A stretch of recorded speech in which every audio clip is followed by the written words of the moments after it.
Je me présente Caroline Francoeur, éducatrice chez Redken. Vous pouvez me suivre sur Instagram à carolinefrancoeur.redken ou encore sur notre plateforme Access L'Oréal pour plus d'éducation sur Redken. Rappelez-vous, chez Redken, la préoccupation numéro 1, c'est l'intégrité des cheveux. Donc, quand on parle d'éclaircissant, c'est pour ça qu'on a plusieurs options afin de répondre aux besoins de tout type de cheveux. Donc, le premier, c'est la Cadillac de nos éclaircissants. Je parle du Blonde Icing.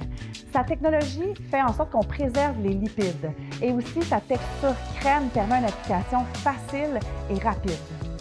On va prioriser le Blonde Icing lorsqu'on a un cheveu qui est plus fragilisé ou encore pour une application précise grâce à sa texture en crème. Vous allez remarquer qu'il y a ses propres développeurs grâce à sa technologie, justement, ou le fait de conserver les lipides. Donc, vous avez le 20 volumes, le 30 volumes ou le 40 volumes. Vous allez remarquer aussi que le Blonde Icing a une texture pâte au niveau de l'éclaircissant. Donc, ce que je vous suggère lorsque vous faites votre mélange, c'est d'ajouter votre éclaircissant dans le bol et d'utiliser votre fouet afin de le casser, ce qui va permettre de prévenir les grumeaux lorsque vous mélangez avec votre oxydant. D'ailleurs, on va suggérer d'utiliser le fouet justement lorsqu'on mélange pour s'assurer d'avoir une onctuosité parfaite à tout coup. Donc, avec Blonde Icing, on va avoir 7 niveaux d'éclaircissement. Donc, c'est parfait lorsqu'on va avoir un look naturel ou encore dans une chevelure qui est plus pâle. Pour ce qui est des ratios, 1 pour 1, 1 pour 2 ou 1 pour 3. Maintenant, les éclaircissants dans la famille Flash Lift. On a 3 options disponibles pour vous. Donc, le premier qui va nous permettre d'avoir jusqu'à 8 niveaux d'éclaircissement.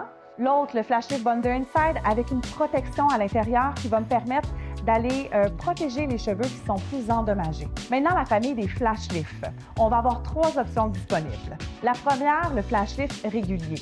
Donc, ce qui va me permettre, c'est un 8 niveaux d'éclaircissement. Je vais l'utiliser lorsque j'ai un cheveu qui est non sensibilisé, non fragilisé. Lorsque je veux travailler en rapidité, avoir un éclaircissement qui est rapide, je vais préférer utiliser le Flash Lift régulier. Il permet d'obtenir jusqu'à 8 niveaux d'éclaircissement, mais à ça, on a rajouté la protection Bonder Inside. Donc, on va prioriser le Flash Lift Bonder Inside lorsqu'on a un cheveu qui est plus fragilisé.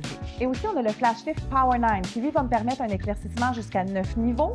Et il y a aussi la protection à l'intérieur, donc Bonder Inside. Donc, quand on parle de ratio pour le Flash Lift Bonder Inside ou encore le Power 9, on va pouvoir utiliser 1 pour 1 pour 1,5 ou 1 pour 2. Donc, dans quelle situation j'utiliserai le Power 9 versus le Flash Lift Bonder Inside régulier? Donc, le Power 9 va vous permettre un éclaircissement supplémentaire, tandis que le Bonder Inside régulier va être plus pour un look naturel, par exemple, ou lorsqu'on veut travailler plus progressivement. Lorsqu'on va avoir un éclaircissement optimal, je vous suggère de diminuer la quantité de produits que vous mélangez. Donc, par exemple, je vous suggère d'aller 30 grammes à la fois d'éclaircissement pour avoir un produit qui est toujours bien actif. Tout au long de votre montage aussi, je vous suggère d'utiliser les pro-oxydes afin de les ajuster pour faire en sorte que vous retrouvez le même niveau d'éclaircissement lorsque vous terminez, par exemple, par l'avant. Lors de votre montage aussi, ce que je vous suggère, c'est de jouer avec vos développeurs. Donc, par exemple, lorsqu'on commence, on va commencer, exemple, avec le 10 volumes, et plus votre montage avance, plus on va augmenter la force de notre développeur. Donc, pour faire en sorte qu'on va avoir un résultat qui se rejoint au final. Aussi, lors de vos montages, je vous suggère de jouer avec vos développeurs. Donc, on va commencer avec un développeur plus léger au départ, par exemple le 10 volumes. Et lorsque je termine mon montage, je pourrais augmenter la force de mon oxydant, par exemple le 20 ou le 30 volumes, afin de faire en sorte qu'on ait une uniformité lorsqu'on termine notre montage au niveau de l'éclaircissement.